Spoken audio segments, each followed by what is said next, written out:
All right, we're talking to you out there. Hot flashes, irregular periods, night sweats, weight gain, resistance to weight loss. In other words, you can't get rid of it. All of these are natural signs of menopause. Now, most women of a certain age have been there and may find it challenging to lose weight while experiencing this change in their bodies. But there's always help available to help you navigate all of this. Sarah Fuhrmann is a certified menopause coaching specialist, and she is here with us today. Great to have you here. It is so great to be here. Thank you for having me. All those things that I just talked about, are those common to all women that go through menopause? Because it's going to hit all of us at one time or another. Absolutely. That is one of the big things that we need to remember. As long as we live long enough to get there, all of us will go through menopause. And will all women have the same symptoms, or are the symptoms going to be different for different women? Everybody gets a little different package. Okay. There are more than 30 symptoms of menopause, though, and lots of things that you might not expect, like vertigo is one, dizzy spells are one, migraines, depression, anxiety. There are so many symptoms that are affecting how we feel and ultimately can affect our ability to gain weight or lose it. And fatigue is another one. 100%. Loss of libido is another one. Oh, yeah. Your mama doesn't tell you about these things. No. Can I just tell you, I thought my mother, now I look back and I think, oh, she wasn't crazy. I understand what she was going through at that time. I only heard about hot flashes, and that was it. I never heard about anything else. And will women, I had to do it all on myself, figure it out all by myself. And I think a lot of us do. Will women experience menopause at different ages in their life? Yes, that's a great question. You can actually start perimenopause as early as in your 30s. Most women don't know that. It can start as late as in your 50s. But typically it's 40s to 50s is when it starts. I think one of the most frustrating things for a lot of women, like you said, we hear about the hot flashes and those kinds of things and things that we can do to address those. Yeah. But the weight gain around the belly is one that's really frustrating for a lot of women. Yes. And you try exercising, you try walking. What causes that in menopause, and what can you do about it? Yeah.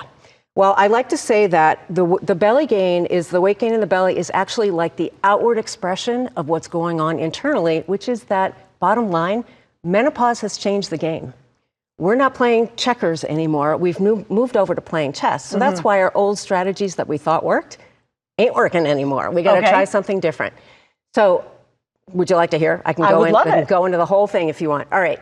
So first of all, one of the things that's going on is we're losing muscle strength, and muscle is how we burn calories throughout the day. That's a factor of aging, not menopause. It starts in our 30s, but it's why it's really important to strength train, for one.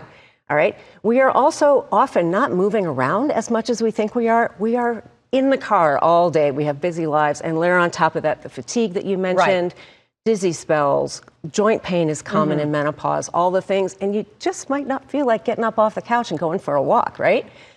Next, we've got sleep. That is a really big one. I don't know if you've suffered with sleep issues. I definitely have. I have. 60% of us have those issues in menopause. So and in addition to the fact that it makes you tired, it also jacks up your hunger hormones.